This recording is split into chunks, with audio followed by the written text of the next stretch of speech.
देखिए, इस वीडियो में आपको जो सीटेट के एग्ज़ाम में बाल विकास एवं शिक्षा शास्त्र और चाइल्ड डेवलपमेंट एंड पेडागोजी के जो क्वेश्चन आते हैं वो मोस्ट क्वेश्चन मैं आपको करा रहा हूँ और इसी तरह के क्वेश्चन आपके एग्ज़ाम में आएंगे। ठीक है, तो आप इनका रिवीजन कीजिएगा और अगर आपको मेरी वीडियो अच्छी लगती है तो मेरी वीडियो को लाइक कीजिएगा और मेरे चैनल को सब्सक्राइब कीजिएगा। ठीक है, तो देखिए इसमें सबसे पहले क्वेश्चन है कि विकास का शीर्षगामी सिद्धांत क्या कहता है। ठीक है, तो विकास का शीर्षगामी सिद्धांत क्या कहता है। ठीक है, तो शीर्षगामी सिद्धांत बालक का क्या है कि बालक के विकास की बात कही गई है और शीर्ष मतलब सिर हो गया। ठीक है आपका, तो शीर्षगामी सिद्धांत क्या होता है कि शीर्षगामी सिद्धांत में बालक का विकास जो सिर से पैर की तरफ होता है। ठीक है, शीर्षगामी सिद्धांत में बालक का विकास सिर से पैर की ओर बढ़ता है और यह विकास जो निरंतर चलता रहता है और इस विकास में बालक का विकास जो होता है वो शारीरिक विकास, मानसिक विकास, सामाजिक विकास और संवेगगत विकास इस शीर्षगामी सिद्धांत के अंतर्गत आते हैं। ठीक है, क्वेश्चन था कि विकास का शीर्षगामी सिद्धांत क्या कहता है, तो आपका आंसर सी हो जाएगा कि बालक का विकास सिर से पैर की तरफ बढ़ता है। ठीक है, सिर से पैर की तरफ और यानी कि और सरल से जटिल की ओर बढ़ता है। ठीक है, तो आपका आंसर सी हो जाएगा। देखिए नेक्स्ट क्वेश्चन है कि निम्नलिखित में से कौन सा सकल मोटर कौशल का एक उदाहरण है। ठीक है, तो सकल मोटर कौशल क्या होता है, इसे सकल गतिक कौशल भी कहते हैं, जो मैंने आपको पिछली वीडियो में बताया था आपको। ठीक है, तो सकल मोटर कौशल या सकल गतिक कौशल में क्या होता है, बालक का या व्यक्ति का प्रत्येक मांसपेशियां कार्य करती हैं। ठीक है, इसमें क्या होता है जैसे चलना, दौड़ना, घूमना, फिरना, फेंकना, वो सकल मोटर कौशल के अंतर्गत आते हैं। ठीक है, तो इसमें क्या पूछा गया था कि निम्नलिखित में से कौन सकल मोटर कौशल का एक उदाहरण है, तो आपका आंसर ए हो जाएगा कि फुटबॉल को किक मारना सकल मोटर कौशल का एक उदाहरण है। जबकि सुई में धागा पिरोना, लिखने के लिए पेंसिल पकड़ना और ट्रेड में बीट लगाना, ये जो सूक्ष्म सकल कौशल के अंतर्गत आती हैं। ठीक है, ये आपके सुई में पिरोना, लिखने के लिए पेंसिल पकड़ना और ट्रेड बीट जाते हैं, ये सूक्ष्म कौशल में आते हैं। इसमें जो मांसपेशियां या बालक की या व्यक्ति की मांसपेशियां कम मांसपेशियां वर्क करती हैं यानी कार्य करती हैं। ठीक है, इसलिए आपका आंसर क्या हो जाएगा, ए हो जाएगा। देखिए नेक्स्ट क्वेश्चन है कि जीन पियाजे के संज्ञानात्मक सिद्धांत के अनुसार किस चरण पर बच्चे जटिल समस्याओं के समाधान में तर्क का इस्तेमाल करने में सक्षम हो जाते हैं। ठीक है, तो जीन पियाजे ने 4 सिद्धांत दिए हैं। सबसे पहले क्या था, संवेदीगामक सिद्धांत, जो कि आपका 0 से 2 वर्ष तक के लिए होता है। ठीक है, और इस सिद्धांत में क्या होता है कि बच्चा जो अपनी इंद्रियों का उपयोग करने लगता है और वस्तु के स्थायित्व को जो जानने लगता है। ठीक है, दूसरा है पूर्व सक्रियात्मक सिद्धांत, और पूर्व सक्रियात्मक सिद्धांत जो होता है आपका वो 2 से 7 वर्ष तक के लिए होता है और इसमें बालक क्या करता है कि बालक अब कल्पना शक्ति और जिज्ञासा शक्ति और स्मृति का विकास होने लगता है। ठीक है, पूर्व सक्रियात्मक अवस्था में, जो कि 2 से 7 वर्ष तक के लिए होता है। इसके बाद है आपका सी मूढ़ सक्रियात्मक सिद्धांत, जो कि 7 से 11 वर्ष तक के लिए होता है और इसमें क्या होता है कि बच्चा संख्याओं का ज्ञान, द्रव्यमान का ज्ञान और उनका वर्गीकरण करने की क्षमता कर लेता है। ठीक है, मूढ़ सक्रियात्मक अवस्था में। फोर्थ है आपका कि औपचारिक सक्रियात्मक अवस्था, जो कि 11 से और अधिक वर्ष तक के लिए होती है। ठीक है, तो इस औपचारिक सक्रियात्मक अवस्था में क्या करता है कि बच्चा जटिल समस्याओं को हल करने में और अपने तर्क का इस्तेमाल करने के लिए पूरी तरह सक्षम हो जाता है। ठीक है, तो क्वेश्चन था कि जीन पियाजे के संज्ञानात्मक सिद्धांत के अनुसार किस चरण पर बच्चे जटिल समस्या के समाधान में तर्क का इस्तेमाल करने में सक्षम हो जाते हैं, तो आपका आंसर क्या हो जाएगा, डी हो जाएगा, औपचारिक सक्रियात्मक अवस्था में यानी औपचारिक सक्रियात्मक सिद्धांत में आपका आंसर ठीक हो जाएगा, जो कि आपकी क्या होती है 11 से अधिक वर्ष के लिए होती है। नेक्स्ट क्वेश्चन है कि जब बच्चे नई जानकारी से सामना करते हैं तो वे अपनी मानसिक संरचनाएं स्कीमा का संशोधन कर लेते हैं। जीन पियाजे की शब्दावली में यह प्रक्रिया क्या कहलाती है। ठीक है, तो जब बच्चे के सामने कोई समस्या आती है तो वो अपनी मानसिक संरचना यानी कि स्कीमा संशोधन करके नई चीज़ को अपना लेते हैं, तो वो क्या कहलाता है, आपका समायोजन कहलाता है। ठीक है, और समायोजन क्या होता है कि समायोजन जब घटित होता है कि जब बच्चे अपनी वर्तमान स्कीमा में परिवर्तन करके, वर्तमान सोच में परिवर्तन करके, वर्तमान अनुभवों में परिवर्तन करके नए अनुभवों को समझने लगते हैं, वो क्या कहलाता है, समायोजन कहलाता है। ठीक है, तो इसलिए आपका आंसर क्या हो जाएगा, बी हो जाएगा। नेक्स्ट क्वेश्चन है कि लेव वोगोत्स्की के सिद्धांत के अनुसार व्यक्तिगत वाक क्या होती है। ठीक है, तो व्यक्तिगत वाक क्या होती है कि यह सामाजिक वातावरण से शुरू होती है। व्यक्तिगत भाग जो सामाजिक वातावरण से शुरू होती है और इसमें बालक क्या करने लगा है, बालक अपने भीतर जो आत्मसात करना सीख जाता है, ठीक है। और बालक अपने व्यवहार को नियंत्रित और निर्देशित करने के लिए स्वयं से बातचीत करने लगता है और अपनी सोच को विनियमित करने में मदद करने लगता है, ठीक है। तो लेव-वोज़गोत्स्की के सिद्धांत के अनुसार व्यक्तिगत भाग क्या होती है, आपका आंसर क्या हो जाएगा, ए हो जाएगा कि बच्चे को अपनी सोच विनियमित करने में मदद करता है। तो आपका आंसर ए हो जाएगा। नेक्स्ट क्वेश्चन है कि लेव-वोज़गोत्स्की के अनुसार हमारी संज्ञानात्मक संरचनाओं और चिंतन प्रक्रियाओं के निर्माण में महत्वपूर्ण भूमिका निभाते हैं, ठीक है।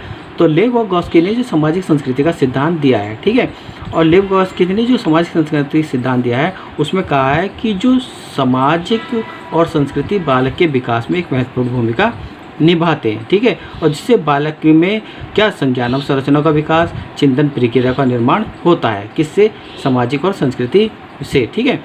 तो इसलिए लेव-वोज़गोत्स्की के अनुसार आपका ऑप्शन क्या हो जाएगा, बी हो जाएगा कि सामाजिक संपर्कता हमारी संज्ञानात्मक संरचनाएं और चिंतन प्रक्रिया के निर्माण में महत्वपूर्ण भूमिका निभाते हैं। आपका क्या आंसर हो जाएगा, बी हो जाएगा। नेक्स्ट क्वेश्चन है कि लॉरेंस कोहलबर्ग के नैतिक विकास के स्तरों का सही क्रम क्या है, ठीक है। तो लॉरेंस कोहलबर्ग ने जो है नैतिक विकास के 3 स्तर बताए हैं, ठीक है। इसमें सबसे पहले स्तर जो बताया है वो पूर्व पारंपरिक स्तर जो कि 4 से 10 वर्ष तक के लिए होता है। दूसरा होता है पारंपरिक स्तर जो 10 से 13 वर्ष तक के लिए होता है। और तीसरा बताया उत्तर पारंपरिक स्तर जो 13 से 16 वर्ष या इससे अधिक वर्ष के लिए होता है, ठीक है।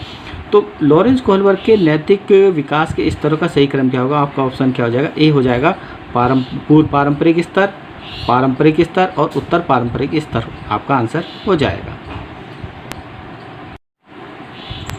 नेक्स्ट क्वेश्चन है कि प्रगतिशील शिक्षा सुझाती है कि शैक्षिक नियोजन का केंद्र होना चाहिए, ठीक है।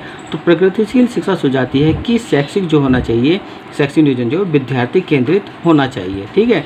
प्रगतिशील शिक्षा के जनक जो जॉन डीवी हैं, ठीक है। और जॉन डीवी ने प्रगतिशील शिक्षा में कहा है कि बालक को जो है रटन विद्या न कराकर उनके अनुभवों से और उनके व्यवहारिक ज्ञान से ज्ञान प्रदान यानी शिक्षा प्रदान की जानी चाहिए, ठीक है। तो इसलिए प्रगतिशील शिक्षा सुझाती है कि विद्यार्थी शैक्षिक नियोजन का केंद्र होना चाहिए, ठीक है। तो आपका आंसर डी हो जाएगा।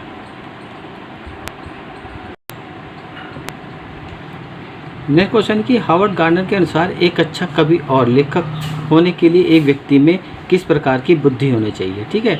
तो एक अच्छा कवि और एक लेखक होने के लिए व्यक्ति में जो होनी चाहिए भाषाई बुद्धि होनी चाहिए, ठीक है। हार्वर्ड गार्डनर ने जो है बुद्धि का जो सिद्धांत प्रतिपादित किया, बहुबुद्धि का सिद्धांत प्रतिपादित किया था, जिसमें 9 प्रकार की बुद्धि के बारे में वर्णन किया गया है। परंतु एनसीईआरटी में केवल 8 प्रकार की बुद्धि का वर्णन किया गया है। और ये 8 प्रकार की बुद्धियाँ हैं आपकी भाषाई बुद्धि, तार्किक गणितीय बुद्धि, संगीतात्मक बुद्धि, शारीरिक बुद्धि, स्थानिक बुद्धि, अंतर्व्यक्तित्व बुद्धि, अंतर्व्यक्तित्व बुद्धि और प्रकृतिवादी बुद्धि। ये 8 प्रकार की बुद्धि का वर्णन जो एनसीईआरटी में किया गया है, ठीक है। तो इसलिए आपका आंसर क्या हो जाएगा, बी हो जाएगा। नेक्स्ट क्वेश्चन है कि आपकी कक्षा में जब कोई लड़का रोता है तो दूसरे विद्यार्थी उसे यह कहकर चिढ़ाते हैं कि लड़कियों की तरह व्यवहार मत करो, लड़के नहीं रोते हैं, उनका यह कथन क्या कहलाता है, ठीक है। तो इसमें भी देखिएगा लड़के और लड़की की बात हो रही है, यानी कि लड़के और लड़कियों में भेदभाव किया जा रहा है। और जहाँ पर लड़के और लड़कियों में भेदभाव किया जाता है वो आपका लैंगिक रूढ़िवादिता यानी कि जेंडर रूढ़िवादिता के अंतर्गत आता है, ठीक है। और जेंडर रूढ़िवादिता के अंदर क्या आता है कि इसमें लड़के लड़कियों को भेदभाव किया जाता है। जैसे कि लड़कों को पढ़ाई में गणित और विज्ञान के विषय लेने चाहिए और लड़कियों को केवल गृह विज्ञान में पढ़ना चाहिए, या लड़कियों को घर का कार्य करना चाहिए और लड़कों को बाहरी कार्य करना चाहिए। यानी लड़के जो हैं कठिन कार्य नहीं कर सकते जबकि लड़के कठिन कार्य कर सकते हैं, ठीक है। और पुरुषों को कमाने के लिए रोज़ जाना चाहिए जबकि महिलाओं को क्या घर का काम ही करना चाहिए। इस तरह की जो भेदभाव किए जाते हैं वो लैंगिक रूढ़िवाद के अंतर्गत आते हैं और ये एक सामाजिक प्रवृत्ति है, ठीक है। तो इसलिए इस क्वेश्चन में आपके कहा गया था कि जब कक्षा में कोई लड़का रोता है तो दूसरे विद्यार्थी उसे यह कहकर चिढ़ाते हैं कि लड़कियों की तरह व्यवहार मत करो, लड़के नहीं रोते हैं। उनका यह कथन क्या दर्शाता है, वो जेंडर यानी कि आपका लैंगिक रूढ़िवादी को दर्शाता है, ठीक है। तो आपका आंसर क्या हो जाएगा, डी हो जाएगा।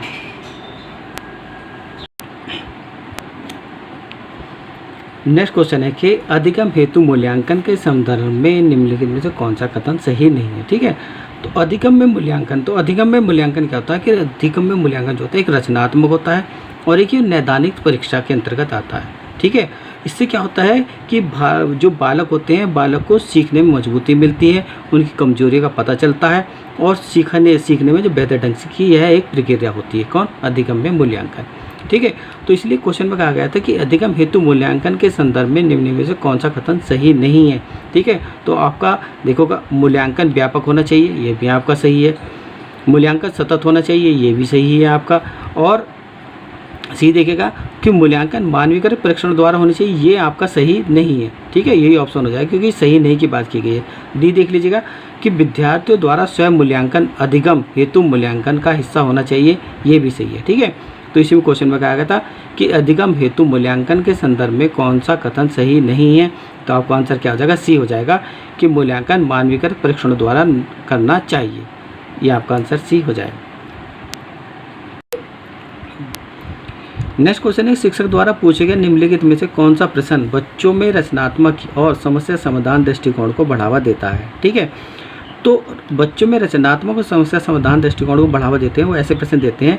आपका आंसर बी हो जाएगा कि आप अपने शहर में प्रदूषण कैसे कम कर सकते हैं। ठीक है, इस प्रकार के प्रश्न, और इस प्रकार के प्रश्न जो होते हैं वो रचनात्मक होते हैं और समस्या समाधान के दृष्टिकोण को बढ़ावा देते हैं, और ऐसे प्रश्न को जो हम अपसारी चिंतन कहते हैं। ठीक है, और ये प्रश्न जो होते हैं बच्चे में चिंतन की क्षमता को विकसित करते हैं। जबकि आपका नाम क्या है, आप कहाँ रहते हैं और भारत को आज़ादी कब मिली है, इस प्रकार के जो प्रश्न होते हैं वो अभी सारी चिंतन के अंतर्गत आते हैं, और इस प्रकार के प्रश्नों को जो कंठस्थ यानी कि उच्चारण करा कर भी याद किया जा सकता है। जबकि आप अपने शहर में यानी कि रचनात्मक और समस्या समाधान प्रश्नों को आप कंठस्थ या उच्चारण कराकर याद नहीं करा सकते। इसमें बच्चों को जो प्रक्रिया यानी कार्य करने ही पड़ते हैं। ठीक है, शोधन करना पड़ता है, शोध करना पड़ता है। ठीक है, तो इसलिए इसका आंसर क्या हो जाएगा कि बच्चों में रचनात्मक और समस्या समाधान दृष्टिकोण को बढ़ावा देते हैं। आपका बी आंसर हो जाएगा कि आप अपने शहर में प्रदूषण कैसे कम कर सकते हो।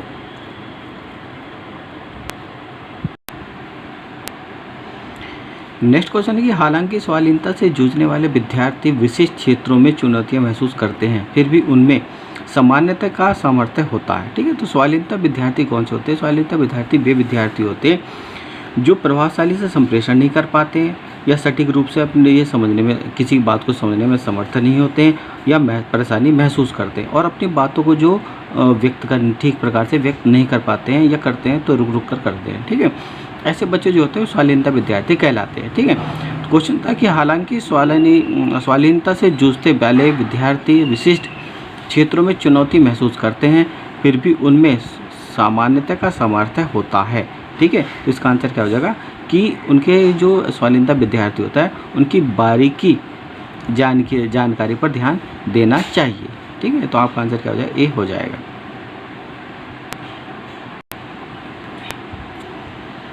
नेक्स्ट क्वेश्चन है कि निम्नलिखित में से किससे विद्यार्थी की अक्षरों और शब्दों को पढ़ने, उनकी व्याख्या करने और उन्हें समझने की क्षमता सीधे प्रभावित करती है। यानी कि ऐसे विद्यार्थी जो अक्षरों को ठीक से पढ़ नहीं पा रहे हैं या शब्दों को ठीक से पढ़ नहीं पा रहे हैं या उनकी व्याख्या नहीं कर पा रहे हैं या उन्हें समझ नहीं पा रहे हैं। ठीक है, तो ऐसे विद्यार्थी के जो होते हैं वो आपके वाचन वैकल्पिक के अंतर्गत आते हैं, यानी कि डिस्लेक्सिया के अंतर्गत आते हैं। तो आपका आंसर क्या हो जाएगा? सी हो जाएगा।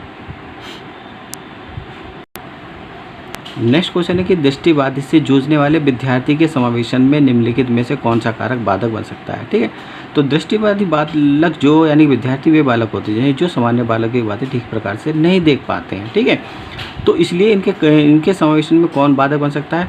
आपका आंसर बी हो जाएगा कि हस्तलिखित नोट्स जो इनके लिए बाधक बन जाएंगे, क्योंकि हाथों से लिखे हुए नोट्स ये पढ़ नहीं सकते हैं। ठीक है, क्योंकि दृष्टिबाधित बालकों के लिए जो यूज़ यानी कि शिक्षा में यानी कि अधिगम में जो यूज़ किया जाता है वो आपके जैसे स्पर्शनीय चित्र प्रयोग में लाए जाते हैं, ऑडियो टेप का व्याख्यान द्वारा प्रयोग किया जाता है, और ब्रेल लिपि की जो किताबें होती हैं जिसमें उभरे हुए अक्षर होते हैं वो यूज़ में ये लाए जाते हैं, यानी प्रयोग में लाए जाते हैं। ठीक है, तो इसलिए दृष्टिबाधित से जूझने वाले विद्यार्थी के समावेशन में कौन सा कारक बाधा बन जाता है? वो आपका हस्तलिखित नोट बाधा बन जाता है। तो आपका आंसर बी हो जाएगा। देखिए नेक्स्ट क्वेश्चन जो आपका कथन और तर्क का है, ठीक है। कथन और तर्क वाले क्वेश्चन भी आपके एग्जाम में 2 या 3 से क्वेश्चन जरूर आएंगे, ठीक है। देखिए इसमें कथन ये दे रखा है कि सार्थक सीखने के लिए ज्ञान का निर्माण हेतु छात्रों को सक्रिय रूप से पर्याप्त अवसर एवं उदाहरण प्रदान किया जाना चाहिए, ठीक है। तो इसका मतलब ये कथन जो आपका बिल्कुल सत्य है, यानी कि सही है, ठीक है। अब तर्क दिया है कि सीखना ज्ञान की निष्क्रिय अधिग्रहण की एक प्रक्रिया है। ये कथन आपका गलत है, क्योंकि सीखना ज्ञान की जो निष्क्रिय नहीं बल्कि एक सक्रिय अधिग्रहण की एक प्रक्रिया है, सक्रिय प्रक्रिया है, ठीक है। तो इसलिए कथन आपका आर जो यानी तर्क जो दिया है गलत दिया है, ठीक है। तो इसलिए इसका आंसर आपका क्या हो जाएगा, सी हो जाएगा कि ए सही है लेकिन आर गलत है, ठीक है। तो आपका आंसर सी हो जाएगा। नेक्स्ट क्वेश्चन है कि निम्नलिखित में से कौन सा कारक शैक्षणिक उपलब्धियों में विद्यार्थियों की विफलता में योगदान देता है, ठीक है। तो कौन से ऐसे कारक हैं, तो देखिए कि इसमें सबसे पहले ए दिया है अनुभव आत्मक शिक्षा। तो अनुभव आत्मक शिक्षा तो शैक्षणिक उपलब्धियों में योगदान देती है, ये ऑप्शन आपका सही है, ठीक है। इसके बाद है ये देखिएगा समावेशी दर्शन। समावेशी दर्शन भी आपकी शैक्षणिक उपलब्धियों में योगदान देती हैं, ये भी आपका सही है। डी देखिएगा कि शिक्षार्थी केंद्रीय शिक्षा शास्त्र, ये भी आपका ऑप्शन सही है कि यानी कि शैक्षणिक जो उपलब्धियों में जो योगदान देंगे, कौन से शिक्षार्थी जो केंद्रीय शिक्षा शास्त्र में आपकी शैक्षणिक उपलब्धियों में योगदान देंगे। परंतु जो विद्यार्थियों की विफलता का जो मेन योगदान देंगे वो होगा आपका गैर प्रासंगिक पाठ्यक्रम, ये आपके विद्यार्थियों की विफलता में योगदान देंगे। तो आपका आंसर क्या हो जाएगा, बी हो जाएगा, क्योंकि इसमें विफलता की में योगदान वाली बात पूछी गई है, ठीक है। तो इसलिए आपका आंसर बी हो जाएगा, गैर प्रासंगिक पाठ्यक्रम। नेक्स्ट क्वेश्चन है कि अधिगम के सामाजिक संरचनावादी उपागम के अनुसार निम्नलिखित में से कौन सा तरीका अर्थपूर्ण अधिगम के लिए प्रभावी नहीं है, ठीक है। तो अर्थपूर्ण अधिगम के लिए प्रभावी नहीं की बात हो रही है, ठीक है। सबसे पहले ऑप्शन दिया है कि स्वयं पहल अन्वेषण, ये आपके अधिगम में प्रभावशाली होते हैं, ठीक है। दूसरा है कि चर्चाओं में सक्रिय भागीदारी, ये भी आपके अधिगम में जो प्रभावशाली होते हैं, ठीक है। सी दिया गया है खोजी अधिगम, तो खोजी अधिगम भी जो आपके अधिगम में प्रभावशाली होते हैं, ठीक है।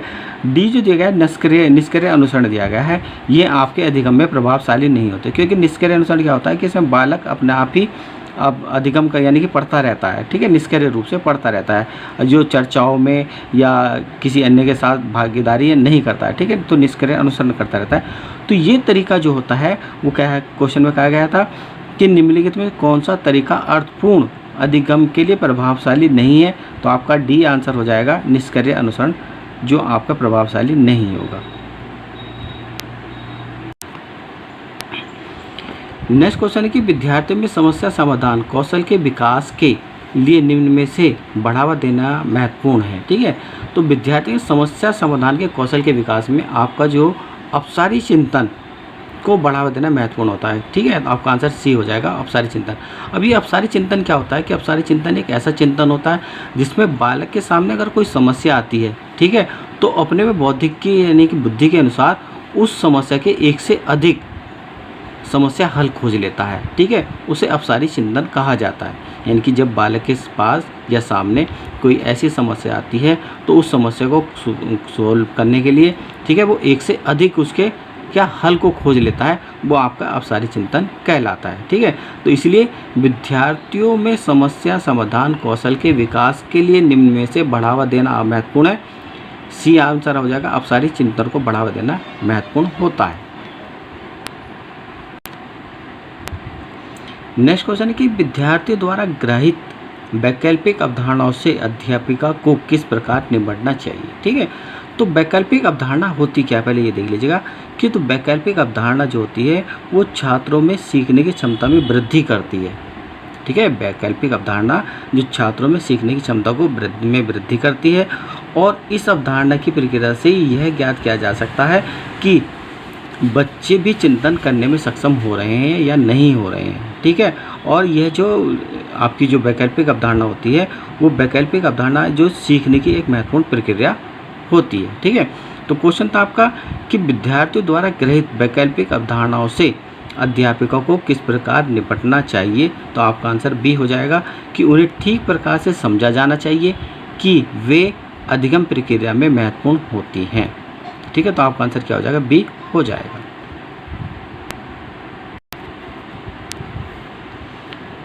नेक्स्ट क्वेश्चन है निम्नलिखित में से कौन सा आंतरिक अभिप्रेरणा का उदाहरण है। ठीक है, तो जो अभिप्रेरणा जो होती है दो प्रकार की होती है, एक तो आंतरिक अभिप्रेरणा होती है, एक बाह्य अभिप्रेरणा होती है। ठीक है, आंतरिक अभिप्रेरणा क्या होती है? आंतरिक अभिप्रेरणा बालक के अंतर्गत जो एक इंटरनल फीलिंग होती है, यानी कि आंतरिक जिज्ञासा होती है, इच्छा होती है, प्रेरणा होती है, जिसे जो कि लक्ष्य प्राप्ति करने के लिए आवश्यक होती है। ठीक है, बाह्य प्रेरणा जो होती है, वो बाह्य प्रेरणा जो होती है वो बाहरी प्रेरणा होती है, एक यानी कि बाहर की एक प्रेरणा होती है। ठीक है, अब देखिए इसमें क्वेश्चन में कहा है कि निम्नलिखित में से कौन सा आंतरिक प्रेरणा का उदाहरण है। ठीक है, तो आंतरिक प्रेरणा का जो उदाहरण है वो है आपका ऑप्शन ए हो जाएगा कि ज्ञान प्राप्त करने के लिए चर्चा में भाग लेना, ये आपका आंतरिक अभिप्रेरणा का उदाहरण है। जबकि नकद इनाम जीतने के लिए चर्चा में भाग लेना, ये आपका बाह्य अभिप्रेरणा का उदाहरण है। सहपाठियों को प्रभावित करने के लिए चर्चा में भाग लेना, ये भी आपका बाह्य अभिप्रेरणा का उदाहरण है। दंड से बचने के लिए चर्चा में भाग लेना, ये भी आपका बाह्य प्रेरणा का उदाहरण है। ठीक है, तो आंतरिक अभिप्रेरणा का जो उदाहरण है वो आपका ए हो जाएगा कि ज्ञान प्राप्त करने के लिए चर्चा में भाग लेना, आपका आंसर ए हो जाएगा। नेक्स्ट क्वेश्चन है कि बच्चों के समग्र शारीरिक एवं मानसिक स्वास्थ्य अधिगम को। ठीक है, तो बच्चे का समग्र शारीरिक एवं मानसिक स्वास्थ्य अधिगम जो होता है एक प्रकार का दृष्टिकोण होता है। ठीक है, जो बच्चों को शारीरिक, मानसिक, भावनात्मक, मनोवैज्ञानिक कल्याण पर जोर देता है। ठीक है, तो इसलिए बच्चे का समग्र शारीरिक व मानसिक स्वास्थ्य अधिगम को क्या करता है? सुशोभित करता है। तो आपका आंसर क्या हो जाएगा? डी हो जाएगा। ठीक है, तो ये मैंने कुछ आपको सीटेट के जो आपके चाइल्ड डेवलपमेंट के जो क्वेश्चन आते हैं, ठीक है, और पेडागोजी के क्वेश्चन जो आते हैं, यानी कि बाल विकास शिक्षा शास्त्र के जो क्वेश्चन आते हैं वो क्वेश्चन मैंने कराए हैं। और अगर आपको मेरी वीडियो अच्छी लगी तो आप मेरी वीडियो को जो लाइक कीजिएगा और मेरे चैनल को सब्सक्राइब कीजिएगा। नेक्स्ट क्वेश्चन है कि विद्यार्थियों में निम्न में से किस कौशल को बढ़ावा नहीं देना चाहिए। ठीक है, नहीं की बात हो रही, किस कौशल को बढ़ावा नहीं देना चाहिए। आपको इस एग्जाम में विशेष ध्यान रखना नहीं का। ठीक है, तो देखिएगा कि विद्यार्थियों में किस कौशल को बढ़ावा नहीं देना चाहिए। तो अभी संज्ञान को बढ़ावा देना चाहिए। ठीक है, चिंतन को बढ़ावा देना चाहिए, सृजनात्मक को बढ़ावा देना चाहिए। तो कौशल को बढ़ावा नहीं देना चाहिए, वो अधीनता अनुमुखी को जो बढ़ावा नहीं देना चाहिए। ठीक है, अभी अधीनता उन्मुखी क्या होता है कि अधीनता उन्मुखी कौशल एक ऐसा होता है, ऐसा कौशल होता है जिसमें विद्यार्थी बिना सोचे, बिना समझे, बिना चिंतन के कार्य करना प्रारंभ कर देता है। ठीक है, क्या परिणाम उसका कुछ भी हो। ठीक है, तो इससे क्या बालक होता है? इससे बालक जो मानसिक रूप से दबकर रह जाता है। ठीक है, वो आपका अधीनता उन्मुखी जो कौशल होता है। तो इसलिए विद्यार्थियों में निम्न में से किस कौशल को बढ़ावा नहीं देना चाहिए? आपका आंसर डी हो जाएगा कि अधीनता उन्मुखी को बढ़ावा नहीं देना चाहिए।